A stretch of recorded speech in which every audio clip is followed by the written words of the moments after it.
you have my love, but you have to earn my time. And this is very important in leadership. So like you're developing a company. Well, everybody gets in your organization and, oh my gosh, hope I can have some time with Albert. Wow, what if I could have some time?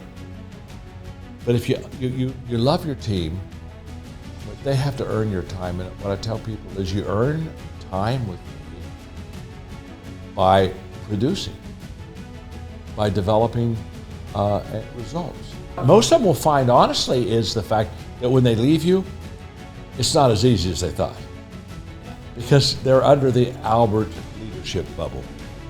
And so they're benefiting from your influence, from your leadership, from your vision, from your gifts and your abilities. And once they leave that bubble, they're back out on their own. And so all of a sudden what was easy because you had somebody paving the way, all of a sudden you got to pave your own way. Like there's people that are in their 60s and they say, I have 40 years of experience in this industry or whatever, but they've been repeating the same things 40 times or 30 times. You've been growing for 75 years. Like, how did you do that? Well, it's because I'm growth conscious, not goal conscious.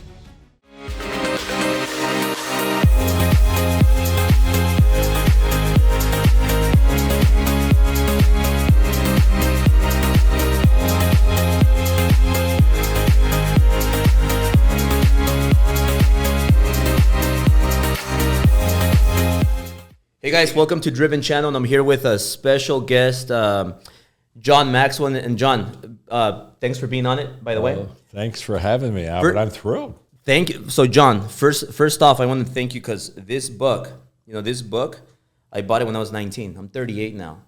And these are all my highlighted notes. Yeah. So in the beginning, people just buy books because they want to learn things. And when I bought this book, I didn't know who John Maxwell was, but I ran into this book, and I want to thank you because of this book. It has allowed me to move forward with my businesses, and I've learned so much about leadership. There's one thing about marketing, sales, operations, but if you don't have those leadership skills, it's impossible to grow a company and scale it. So I want to thank you for that, John, and 100 books that you've written, over 100 books, right? And then I think now you must be like 35 million.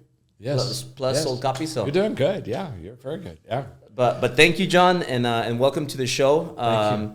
If we could start, John, just a quick little intro of yourself. Like who is John Maxwell, and for the little people that might not know you, but why did you become so focused on leadership? Like what brought you to the? Yeah, it's a great question. Well, first of all, let's talk about my focus on leadership, which I'm very passionate about. The reason that I have taught and written on leadership, in fact, it just came out about a month ago, that I have written more material on leadership than any person's ever lived in the history of the world now. Wow. And of course, when they told me that, I was surprised. I never thought about it. That wasn't my goal to write more leadership material than anyone else that's ever lived. I just want to help people. But the reason, Albert, I'm so passionate about leadership was when I was in my 20s. And think about so many people that are listening right now on the podcast. They're very young. Yeah. But when I was in my 20s, I came to the conclusion that everything rises and falls on leadership. The day I bought that, just wholeheartedly bought into that statement, everything rises and falls on leadership, I said to myself, if that's true, then is there anything I can do better for people than to teach them how to lead? And so I said, I'm going to become a student of leadership. I'm going to practice leadership. I'm going to literally immerse myself in the subject of leadership. I'm going to talk about it. I'm going to write about it. Because if everything rises and falls on leadership, then this is something I can give my life for. Now, I made that decision 50 years ago. Mm-hmm. And for 50 years, I've been writing on leadership. And here's what's beautiful. 50 years after I came to the conclusion everything rises and falls on leadership, Albert, I'm more convinced of it today than I was even 50 years ago. In other words, the truth has just gotten stronger and more clear to me because I've traveled the world and I've taught leaders. My company is the largest leadership training company in the world. We've trained 6 million leaders in every country of the world. And I just know leadership. And I'm just thrilled because everything rises and falls on leadership. So that's the leadership question.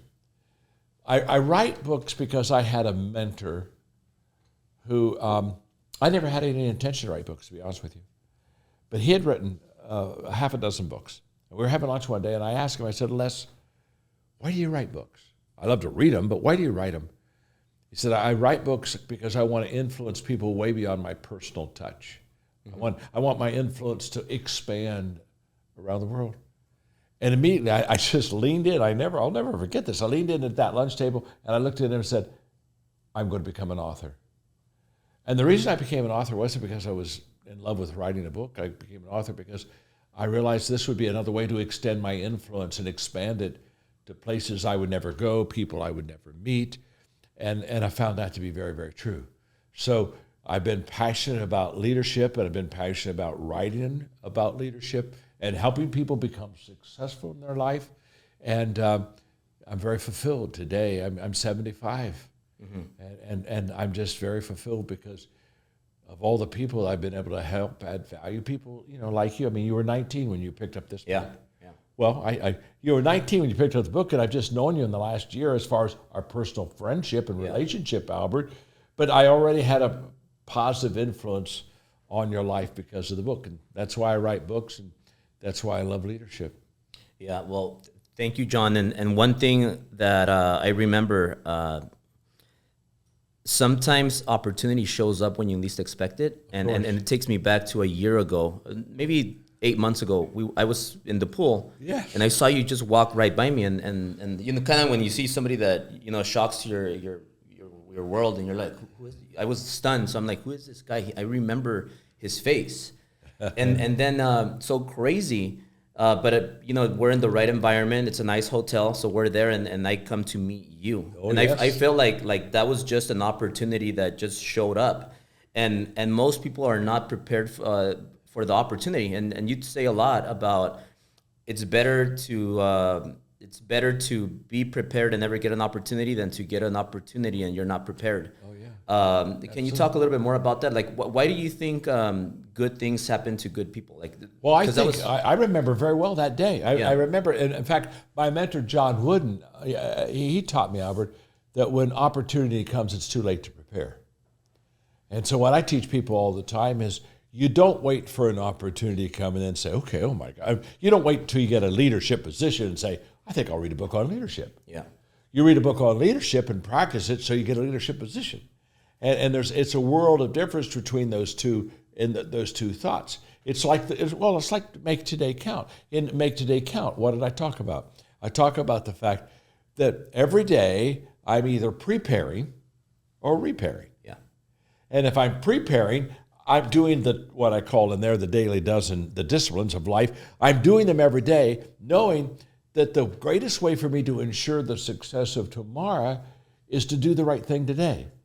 And if I'm doing the right thing today, preparing, tomorrow I'm going to reap a tremendous return. Just as if I don't take care of today, tomorrow what am I doing? I'm repairing. I have to go back to yesterday and fix what I didn't do the very first time.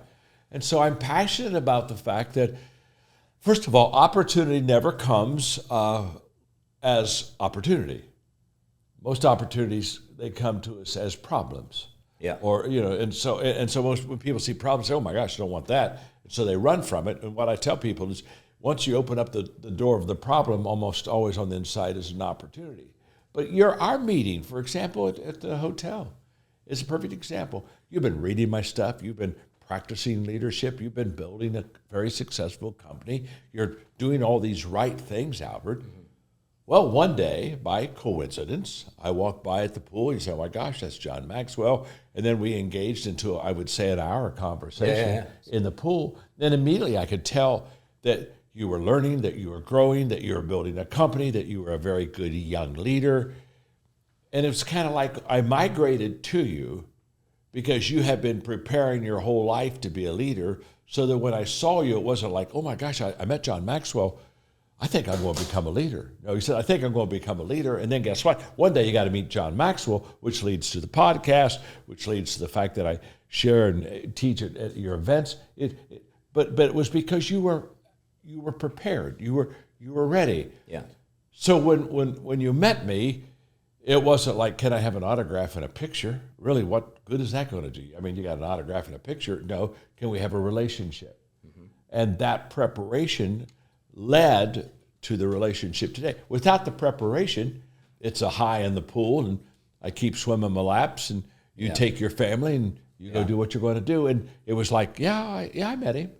Or, I got him to sign a book. But it has nothing to do with a relationship that we have now that really makes a difference, not only in our lives, we get better because of it, but all the lives of the people that we influence and touch, they get better. Yeah, and John, I flew in that time and I brought in 2 of my top producers from the company. And then today, we flew in here and I brought some of my top producers. Oh, I know. I've got an audience here.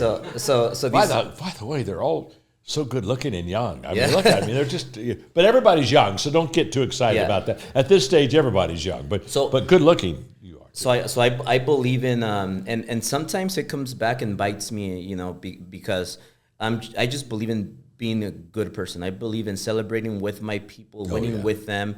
But then sometimes somebody comes and betrays you or stabs you, but I keep doing it because I feel like the only way to grow is for me to empower the new leaders, the ones that are going to lead under me, and then they're going to create other leaders under them.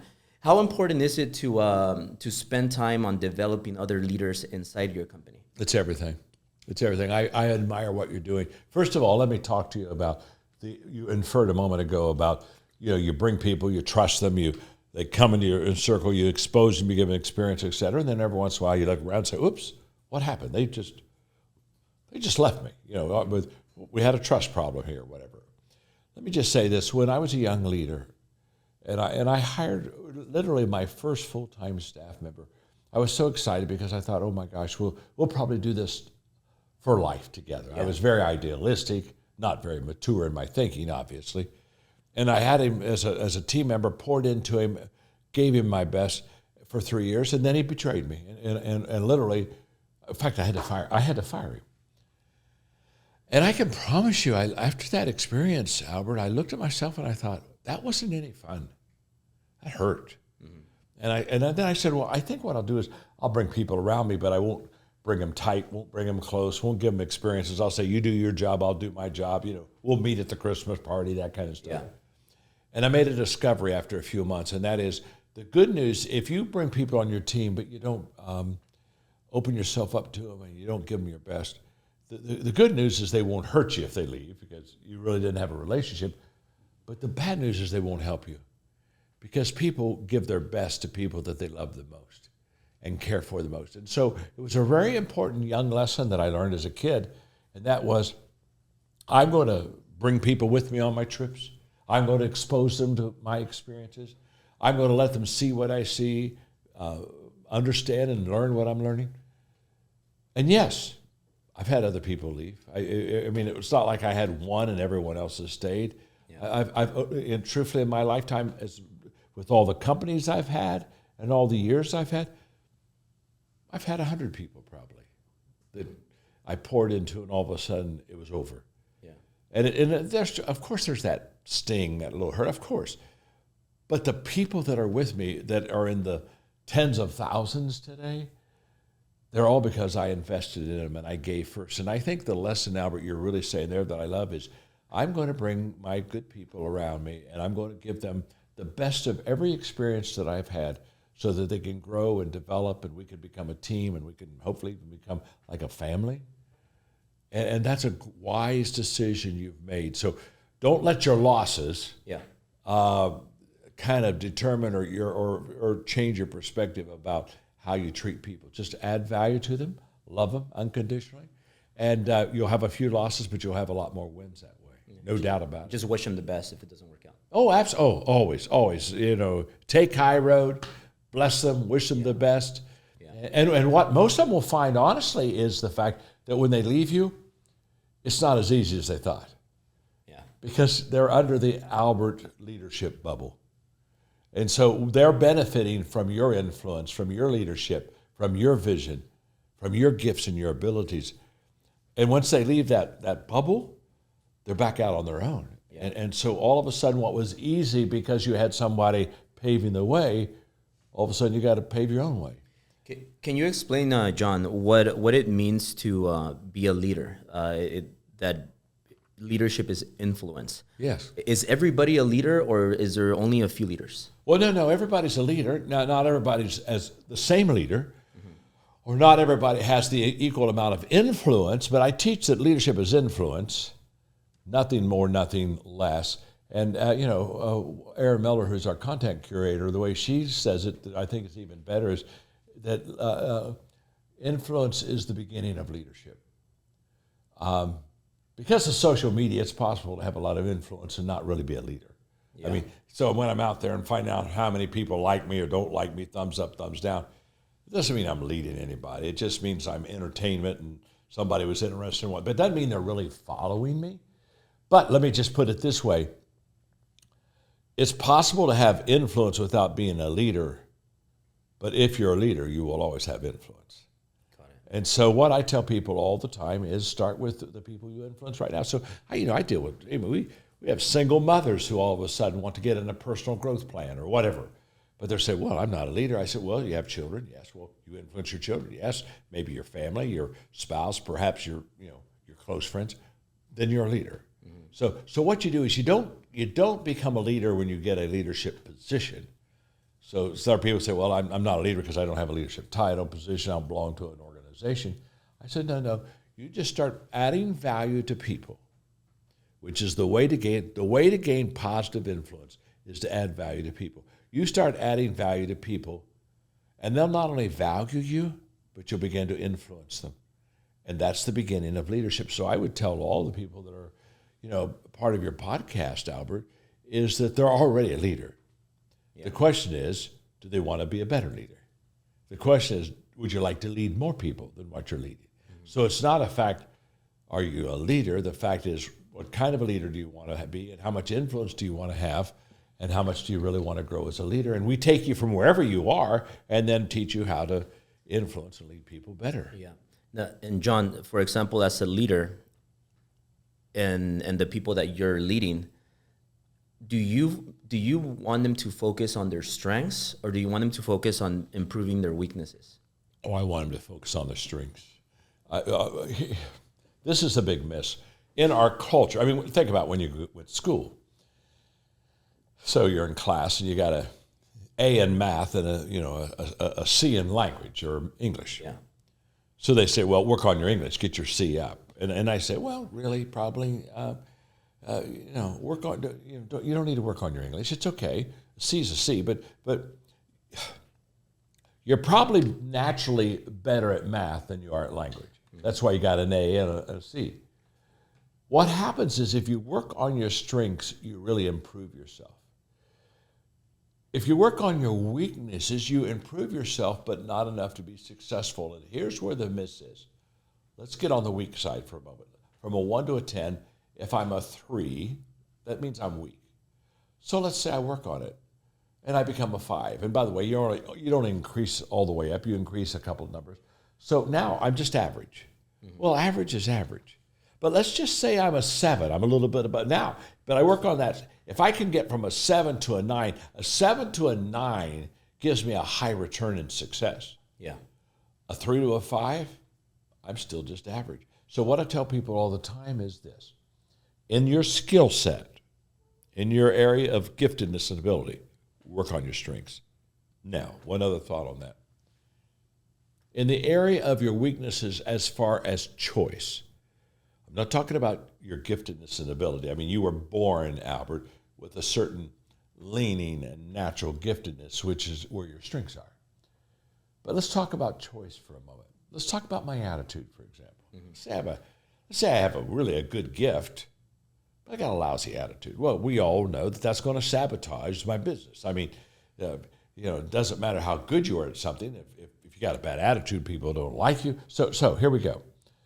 In the areas of choice, that could be attitude, that could be discipline, mm-hmm. that could be thinking in the way that I think. Now, in areas of choice, work on your weaknesses. In areas of giftedness, just work on your strengths. And because in areas of choice, let's say I have a bad attitude, and one day, Albert, you come to me and say, John, your attitude's really hurting you. If you had a better attitude, you could just do better at work. Well, I say, boy, you're right. So I say, I'm going to change it. Now, here's what's interesting. In your giftedness and skill set, you can only increase your number about 2 or 3. So I can go from maybe a 6 to an 8, maybe a 9, but that's it. In areas of skills and ability. In areas of choices, I can go from a 1 to a 10. Yeah. Sky's the limit. Yeah. So, and I can do it quickly. Whereas in my giftedness and skills, it'll take time. There's a process. In choice, I mean, a person can have a lousy attitude one day, say, I'm going to change this. And in a month, just practicing good attitude every day, they have a good attitude. And it's kind of like they went from a 1 to a 10. Look what happened. So in matters of choice, work on your weaknesses, because then they'll really enhance your success. In matters of giftedness and ability, work on your strengths. Got it. So John, how do you discover what you're great at and what you're weak at? For example, like sometimes people tell you things that you didn't see. And what I mean by that is my brother one time, we are working out. This was like a year ago. And I asked him, because he said, you're a good leader, Albert. And I'm like, why do you say that? And he says, yeah, I think your strength is leadership. And that just got me thinking. And I went to my bookshelf and I picked up this book. And I'm like, I kind of agree with him. I think I am a good leader because I grew the company from 0 with my wife. And then we started building people and we started growing. And we almost went out of business. We got attacked by bad people and we kept going. And I said, well, it takes leadership to keep everybody and the good people with you. So I made it a commitment. Yeah. I have to get close with John Maxwell because you Google leadership, you come up.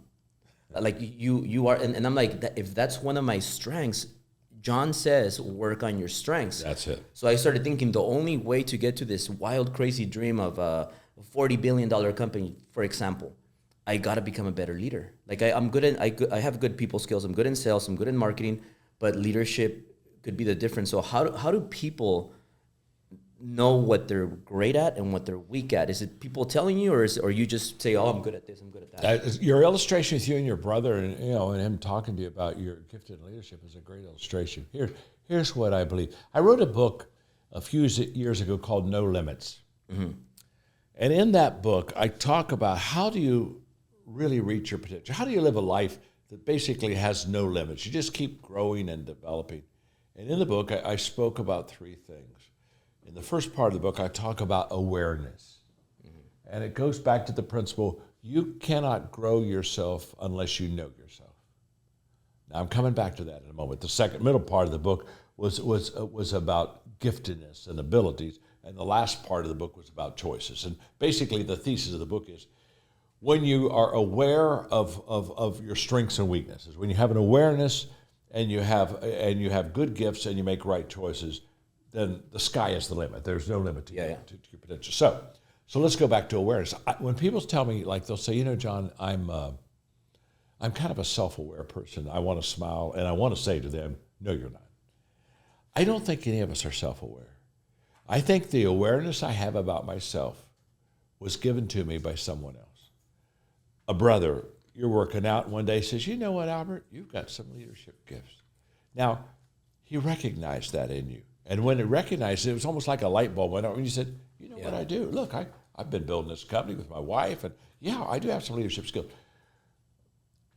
That's why teachability, the willingness to be taught by others, is essential for our self-awareness. So you're saying, okay, I've got a leadership gift. Now what do I need to do? Let me see if I can get a relationship with Maxwell. He's the leadership guru. Now what are you doing?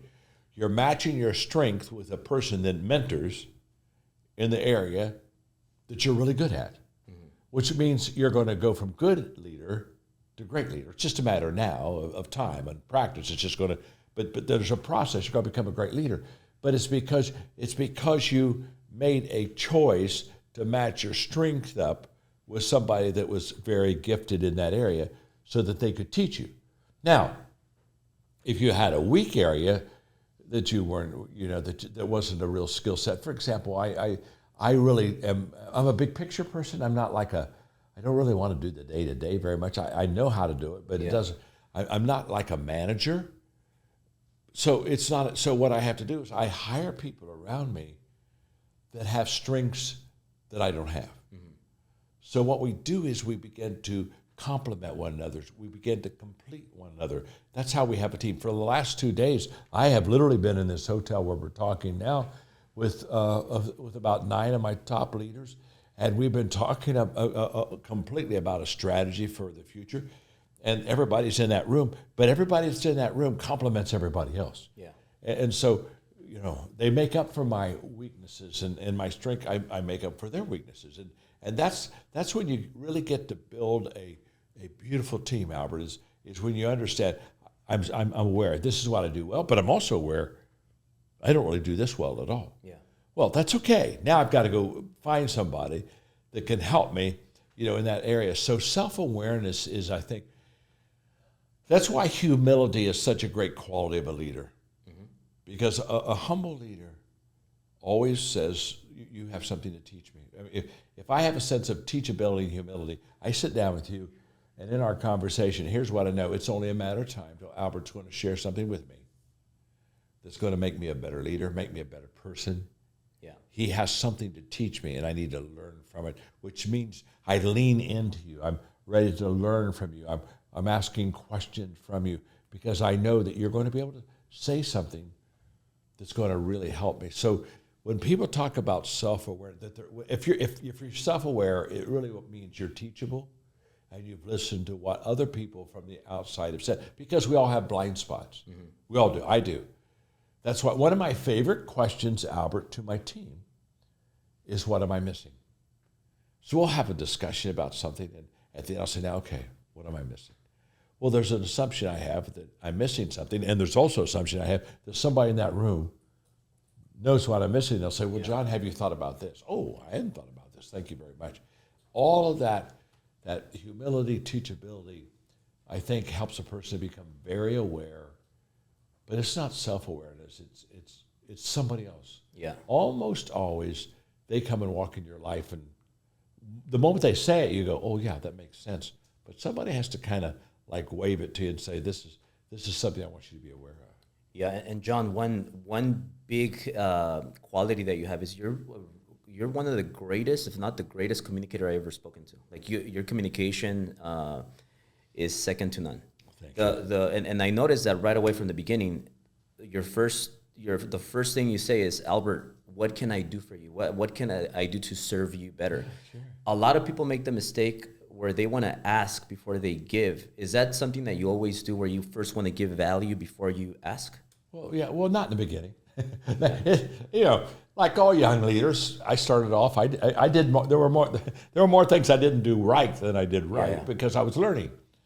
But I was in my very young 20s. I probably was 24, 25, and I heard Zig Ziglar one time say, "If you'll help people get what they want, they'll help you get everything you want and need in your life."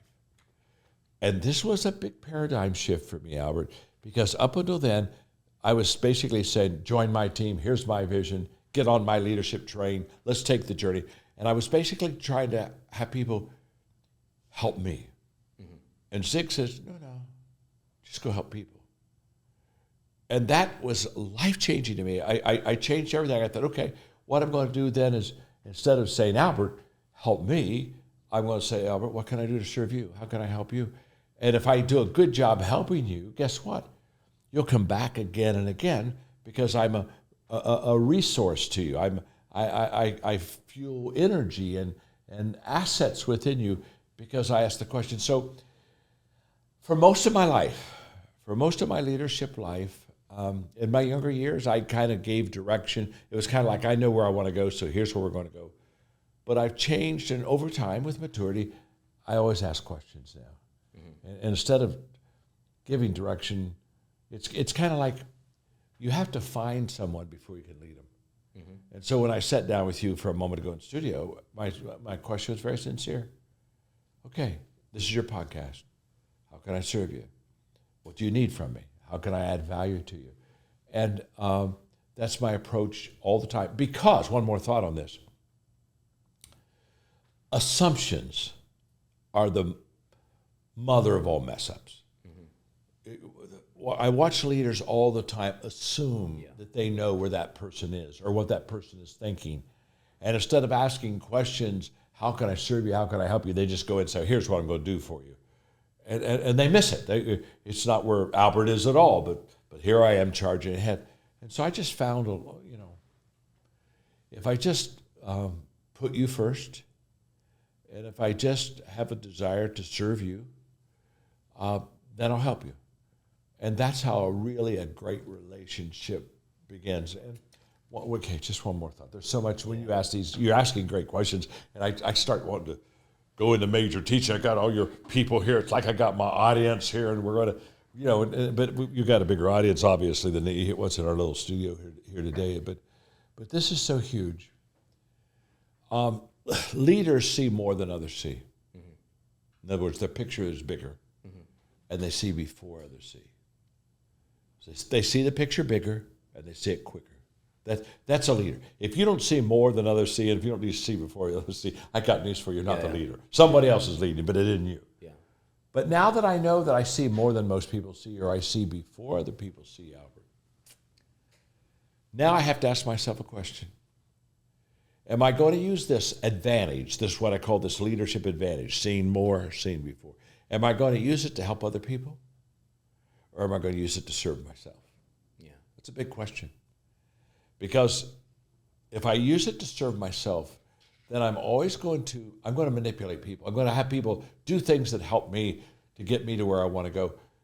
But if I put other people first and if I serve them, leaders have to motivate people. That's what, in fact, if you can't motivate people, you're not a leader. If you can't move people from point A to point B, you're not a leader at all. So leaders, they need to motivate people, but they should never manipulate people. And when I motivate you, I move you for mutual advantage. But when I manipulate you, I move you personal advantage. Mm-hmm. One's always right, and one's always wrong. So again, going back to our content curator, Erin Miller, she was sitting down with Mark Cole and me one day, and she found this. I didn't find it, but it's powerful. If I see you as hurting, I'll help you. And if I see you as broken, I'll fix you. But if I see you as valuable, I'll serve you. There's a world of difference between fixing you and helping you. You see, if I do those two things, it's a benefit to you, but I mean, it's all about me. I mean, boy, if John Maxwell came, I mean, he pulled me out of the ditch. But the moment I see you, Albert, as valuable, then I serve you. Yeah. And I'm glad to serve you. Why am I glad to serve you? Because I value you as a person. I value what you're doing as a leader. And so why wouldn't I come along and say, what can I do to help you lift the load? What can I help you to do to kind of move the team forward? And it's a different mindset. It's a different perspective. Mm-hmm. But perspective is huge. How I view things is how I do things. Mm-hmm. And so perspective is essential in a leader's life. How I view my people. Do I view them as people that are people of value? If I do, I lead them much differently than if I view them as people that should just be helping me and they're here for me and they're here to serve me. It's a different mindset. Yeah. Let's talk about positioning. I know you played basketball. Yeah. And like two perfect examples are sometimes, Kobe used to play as a shooting guard. Then they moved him to the small forward. And little moves like that, like positioning, make the championship teams. In business, something very similar. Like I started with everybody starts with their first assistant, right? and then you want that assistant to be doing everything, and then you get a second assistant, then you position them, and depending on where you position them, it's going to dictate the success. So how important is positioning in business, and how did you discover that? Well, Jim Collins does a great teaching on that. He's the one that made the expression, get the right people on the bus. Mm-hmm. That's a positioning statement. He said not only get the right people on the bus, but make sure they sit in the right seat. Now we've got them on the bus that's going in a direction. But he says now put them in the right seat so you maximize it. The way I position people is by asking 3 questions and having them help me with the question. So if I want to position you, there are 3 questions really we got to kind of answer. First of all, in the beginning, when you put a person in a position, you hope it's good for them and good for the company, but you're never sure. I'm putting you in this position because I think this will work. But I put people in position, didn't work at all. I mean, it was a bad fit. Mm-hmm. They were in the wrong seat. Maybe very valuable to the team, I just didn't have them in the right place. So basically, when I get ready to position you, we've got to ask ourselves 3 questions, Albert. We've got to ask ourselves, number 1 is, it's what's required of you. Because every position, every job has some requirements. And so we sit down and we say, okay, these are the 5 things you have to do because this is your job. Okay. That's kind of like the starting place. But the second question is what gives the greatest return. Now that you're doing these required jobs, I'm watching you to see if you're productive, if we're getting results, if that bottom line is getting better.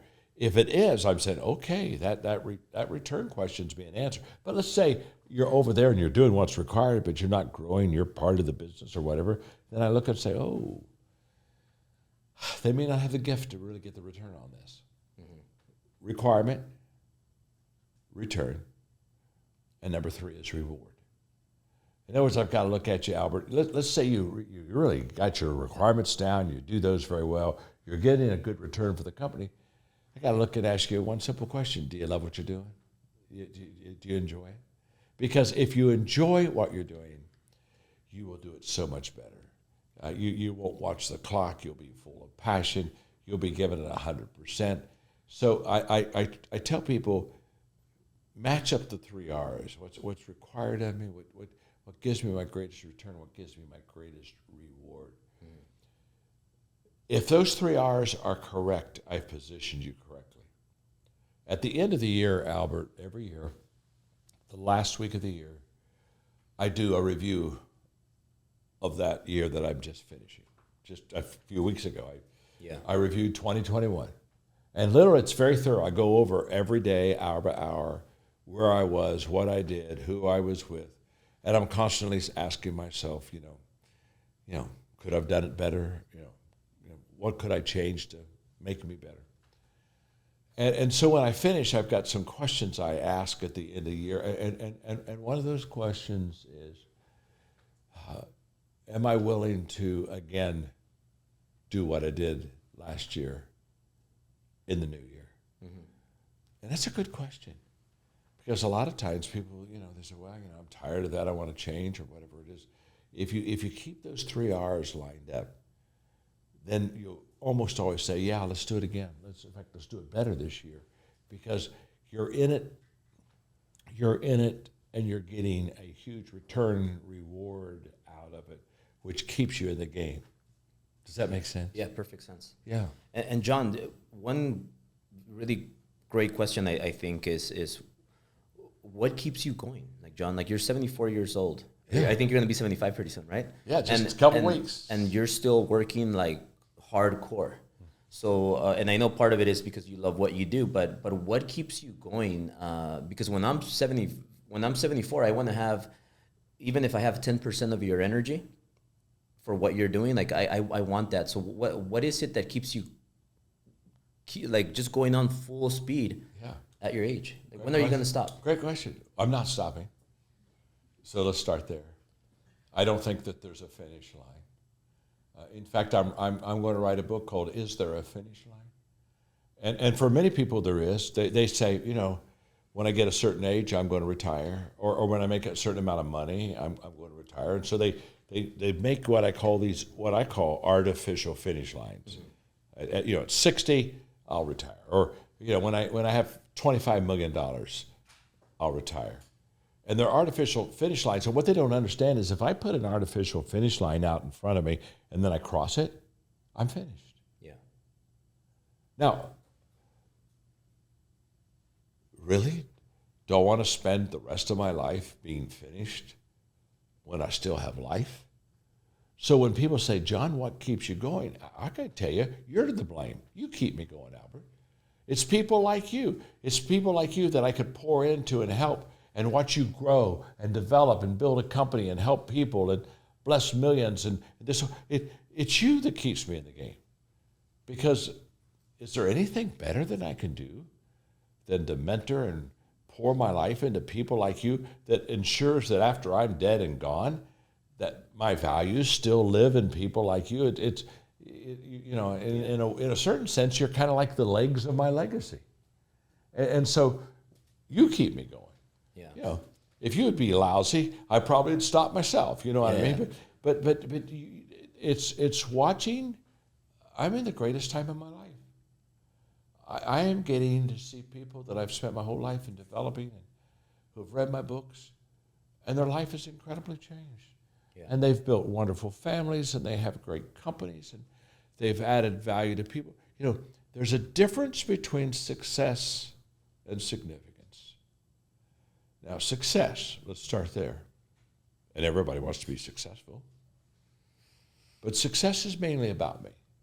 Mm-hmm. Success is pretty much, look at the books John Maxwell's written. Look at the places John travels. Look at the money John makes. Success is pretty, look at his house. Look at his car. Look at his plane. I mean, success is about me. Mm-hmm. Now, I've met a lot of unhappy, successful people. A lot. I mean, a lot of unhappy, successful people. I mean, they have all the money, but they're not happy. Yeah. But significance is about others. Significance is about me adding value to other people. So significance is bigger than me. Success is about me, but significance is about you. Now, the moment I focus on you and saying, I'm going to live a life that will help Albert be very, not only successful in life, but grow up to be a significant man. The moment that I pour myself into you, I'm very fulfilled. We were created to add value to others. Mm-hmm. That's significance. Now, I have never met an unhappy person that lived a life of significance. The moment I get my focus off of me and it's all about me, and I focus on others, all of a sudden my life takes purpose, and that's where I get my energy, that's where I get my passion. I don't get up in the morning because I need to make more money. I already have a lot of money. I don't get up in the morning because I need something to do. I get up in the morning for Albert. I mean, at 2:00 this afternoon, you and I were to do this podcast. That's why I get up, because at the end of the podcast, and all of the people that listen and view it, mm-hmm. if they got help, come on, high five me. It's a good day for you. It's a good day for me. I can go to bed happy tonight. Yeah. Why? Because I made a difference in somebody's life. So that's why I get up every morning. Yeah. I get up every morning because people like you. I mean, when I was 39, I would have liked to have a John Maxwell sit in this chair. And I would have liked to have been able to ask him questions. And I would have liked to have been able to say, help me get from where I am to where I'm going next. I would have loved to have that. And so I'm providing for people what I wanted to have for myself. Yeah. And it's a very fulfilled life. I mean, I'm very fortunate. I'm just very fortunate. And John, you've also, what you've done though, it's different than setting goals. Like, people set goals, daily goals or weekly goals. You've been growing for 75 years. Like, there's people that are in their 60s and they say, I have 40 years of experience in this industry or whatever, but they've been repeating the same things 40 times or 30 times. You've been growing for 75 years. Like, how did you do that? Well, it's because I'm growth conscious, not goal conscious.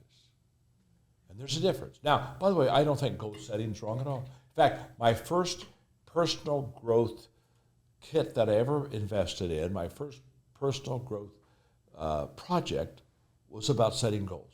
So I'm not opposed at all to goals. I don't think it's wrong to set goals and you want to do that. But at a young age, as I was setting goals. I was taking these courses and I'm setting goals for myself.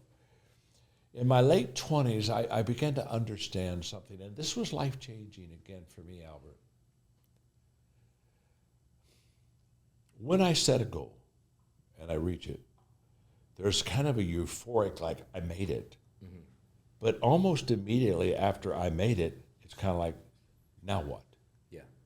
Okay, I got it. Okay, where do I go next? Okay, well, I'm going to go here. In my late 20s, when I started writing books, I asked myself a question. If I'm going to write books, how can I really help people improve their life? And I came to the conclusion that if I could help people do 5 things, if I could help people learn how to communicate well, if I could help people learn how to lead well, if I could help people learn how to equip well, if I could help people learn how to have an incredible attitude that'll help them overcome adversity, and if I can help people develop good relationships, if I can do those 5 things, I think I can have a very significant life. So when I started writing books, if you look at all the books, 100 plus books, whatever I've written, I don't know how many, but it's a lot. And by the way, when you think of writing a lot of books, that's not, people say, I had a lady the other day say to me, Albert, she said, you have written more books than I've read. Yeah. And so when people say, well, you've written how many books? And oh my, 35 million. Let me say, really, that's, if you think about it, that's not that big of a deal. You just have to be old. If you're not old, you can't write all those books. So you can't do that when you're young. You got to do that over the years for a long time. But when I committed myself to teaching people what I call clear, how to have a, then all of a sudden it hit me. I'm better to focus in growing in communication, leadership, equipping, attitude, and relationship. I'm better to focus on growing in those areas than I am in setting goals. So all of a sudden, I focused all of my personal growth and development on, can I be the best in those 5 areas? How do I develop myself as a communicator? Oh my gosh, how to become a better leader? How do I learn better how to train, develop, equip people? Okay, how can I improve my attitude? How can I really develop my relationship skills? And all of a sudden, I was no longer consumed with hitting a number. I was consumed with doing something that had a return. Mm-hmm. And I tell people all the time, focus and develop your growth on the things that will give you the return in your life. Get off of the numbers. Get off. And by the way, once you start growing in these areas, you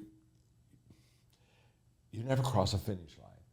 When I wrote my first leadership book, I thought, I'll write one leadership book. Yeah.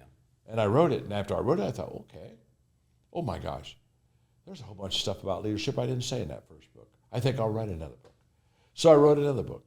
Now, if I'm constantly growing, I'm constantly learning, and if I'm constantly learning, I have something to write about. Now, if I'm not growing and learning, I write one book. Yeah. Because I have nothing to say. You cannot give what you do not have. So every person that really helps people, they help people, Albert, because they're learning and they're growing. Again, I'm almost 75, and every day I'm learning. Every day I'm getting my iPhone out and I'm putting in a thought, an idea. I mean, my iPhone's loaded with, things I've just put in it in the last few days. Yeah. And you never stop growing. I mean, you can, but you don't have the only guarantee that tomorrow is going to be better than today is that I'm growing today. Mm-hmm. So when they think about their future, say, well, I really hope to have a good future. I look and say, hope? That's not a strategy.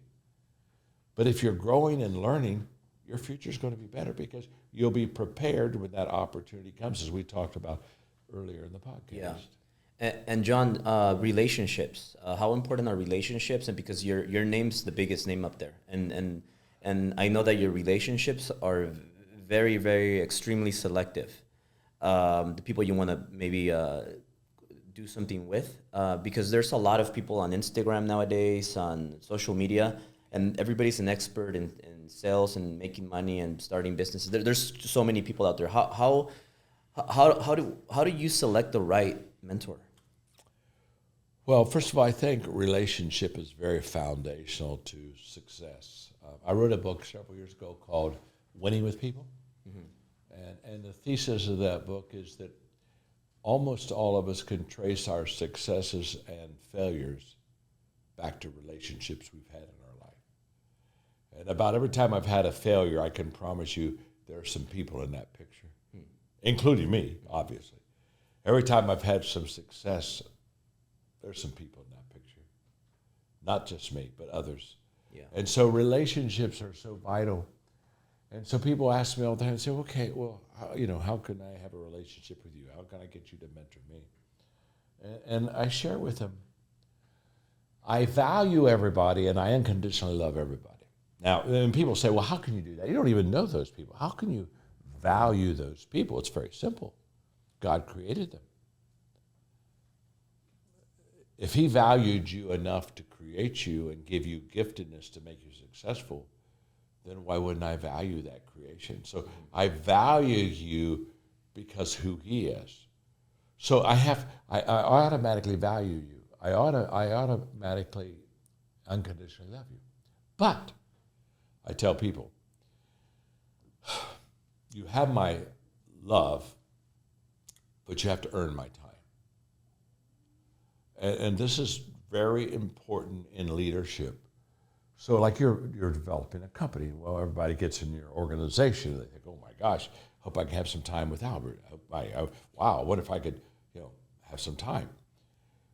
But if you love your team, but they have to earn your time. And what I tell people is you earn time with me by producing, by developing results.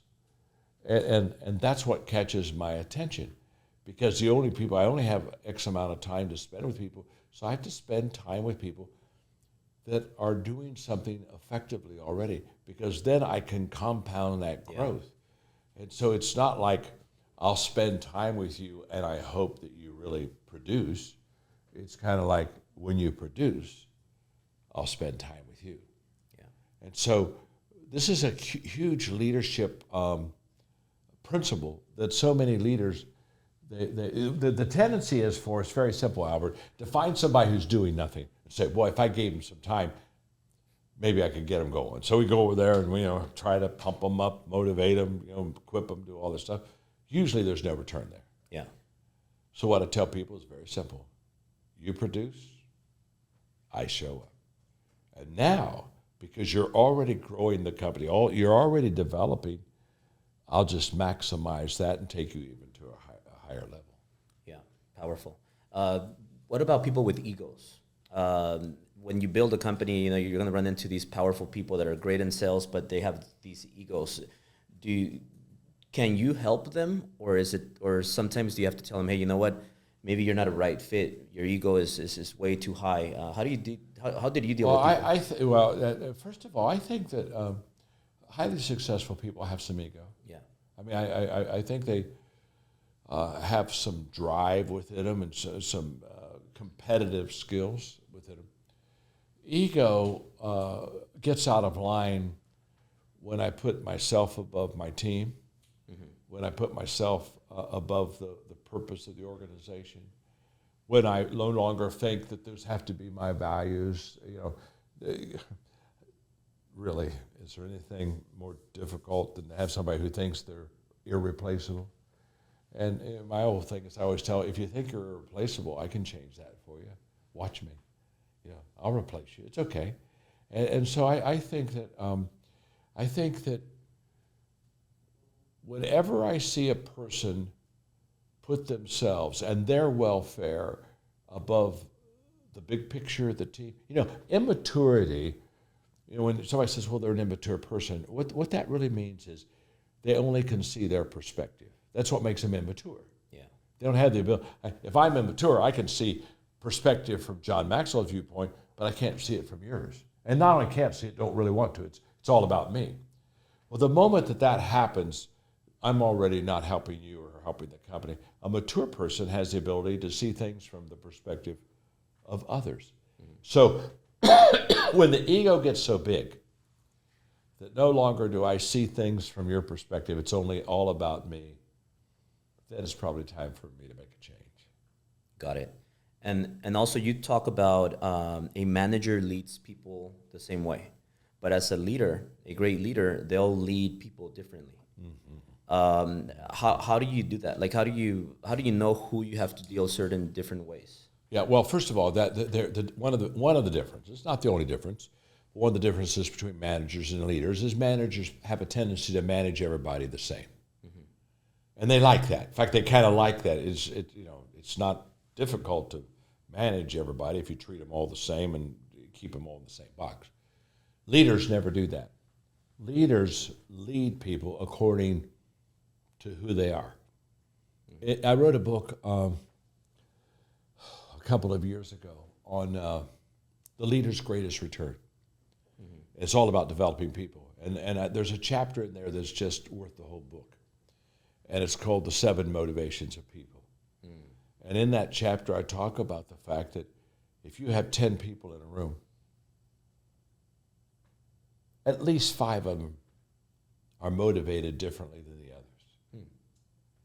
So what I have to do as a leader is I have to, first of all, understand and know what the 7 motivations of people are. And then I have to make them aware of it. What I do is very simple. I just sit there and say, let's do a lesson on the 7 motivations of people. And here's what I want you to do as we go do the lesson. You check what's number 1 and number 2 for you. So recognition is a motivator. I like to be recognized. Purpose, that's a motivation. I want to have something bigger than myself. Mastery, it's a motivation. I want to improve my life and improve my skill set. So what I tell leaders all the time is you find out what motivates your people, and then you lead them according to what their motivation is. And they follow very quickly because you're now in the area that really motivates and appeals to them. So leaders take time to ask questions. Leaders take time to find their people. Leaders take time to find out what their skill sets are, their strengths are, what their motivations are, what their temperament is. They take time. And over time, they figure that out. And then they lead them I don't lead you according to how I want to be led. Yeah. I lead you according to how you want to be led. Got it. So a few more things, John. I know we got to end it in 5 minutes. One thing about business, you go through really low sometimes. Maybe you're running out of your reserves. Maybe you have a lawsuit. Maybe somebody betrayed you or somebody stole from you. Yeah. When that happens and you're like in a really, really bad spot, what's the job of a leader how does a leader still pumps everybody up and gets everybody to be at their highest performance when the leader himself is going through a lot of pressure? Well, first of all, that happens to everybody, to every business. There's no such thing as a person that had success without adversity. There's no such thing as a business that just took off and just prospered and never had a bad month or a bad season. And what I tell people all the time is understand the seasons that you're in.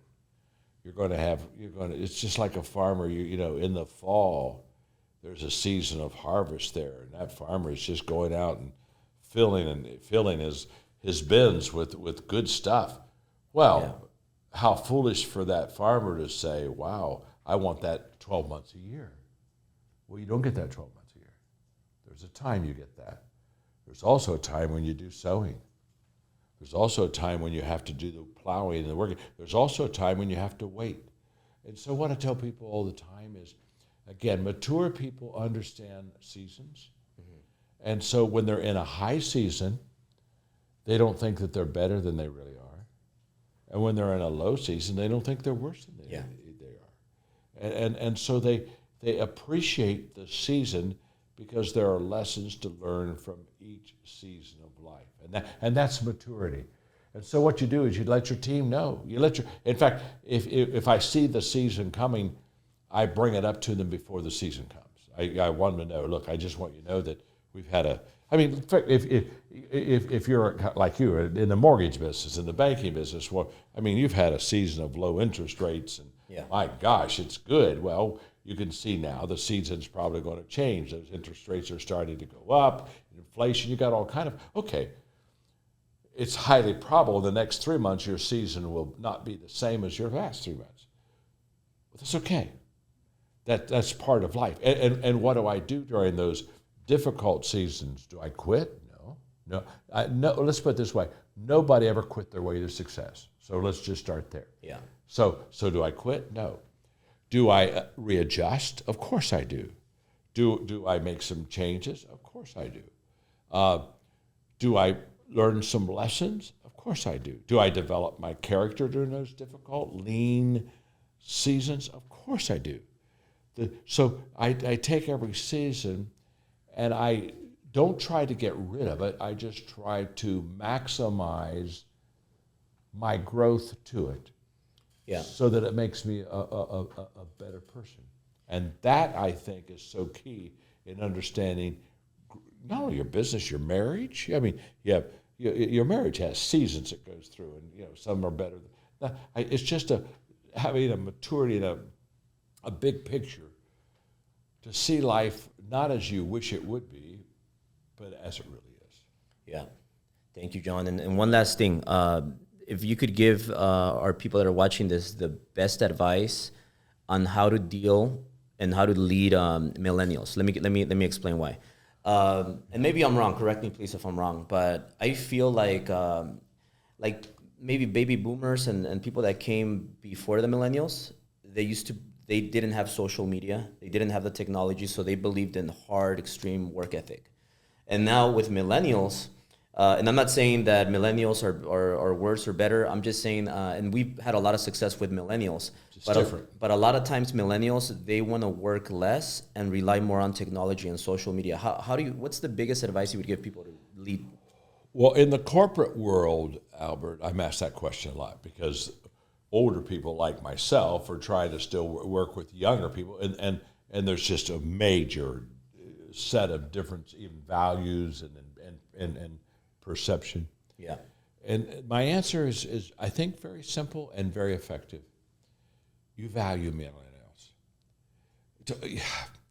Quit trying to make everybody like you. And go value these people. Because one of the things I love about millennials, of course they do it differently. And they, quote, maybe don't work as hard physical labor hours as what people, but forget all that stuff. Here's what I know. They have a lot to contribute. And there is great success, but you never get the best out of people until you value that person first. Mm-hmm. So I said, could you just value them? Could you just sit down? Could you ask questions? Could you listen? Could you understand? Could you give them some ownership? All of these things, and they'll be drawn right to you because they know that you really care for them versus you care for the business or the bottom line above them, because that's a huge put off. I did a lesson a couple years ago on millennials and characteristics of millennials. At the end of it, I think I cracked everybody up because millennials want to have a purpose. Mm-hmm. They want to have something significant, for their life. Millennials value relationships and coaching. And when I finished that lesson on millennials, I kind of smiled. I said, I think I'm a millennial. Yeah. And so when you value people, they'll give you the best. And people can tell when they're valued, and people can tell when they're not valued. Yeah. So I think it's the leader's responsibility. Value the people right where they are, and then lead them according to their gifts and their strengths to where they would like to go. Thank you so much, John. I'm really excited to have you at Business Bootcamp that you're going to be part of in a couple of weeks. I'm looking forward to it. If there's anything that you would like to share, maybe a story that nobody has ever heard of. Do you have like a story that nobody knows about John Maxwell? Oh my that God. you never shared on. Well, I don't know. You got such a young. I'm looking at everybody's a kid here. Because you're so well known, and I don't know. Maybe they don't know this, but what was it? I would have been maybe 10 years ago, 12 years ago. I forgot. I accidentally took a gun to an airport. Well, really, I didn't take it through the airport.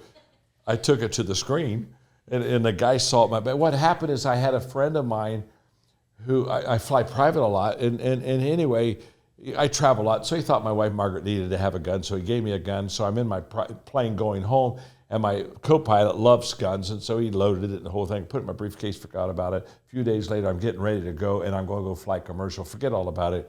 Guns in the briefcase. Literally, when it's going through the screen, all of a sudden I remembered. And I looked at the guy, I said, there's a gun in there. stupid. But he's looking. He said, "Oh, I see it." Yeah. I said, and he did. He saw it, and of course, then I had to go to interrogation. I had to get mugshot, got fingerprinted, the whole deal. And it was a very horrible process because I thought, man, I've worked all my life to, build a reputation, help people. Now, you don't even want to shoot people. Now I'm taking a gun to it, and by the way, it was loaded because you remember he loaded the gun, and I never unloaded it, so it was a loaded gun going through the airport. But I have my writing team got on it immediately while I was being interrogated. They got out on social media immediately, and they posted a thing called "Stupid Does What Stupid Is" or whatever, and I just said I accidentally took a gun through the airport and told the story. And we got out of it really ahead, and it made some pretty heavy media for a day or two.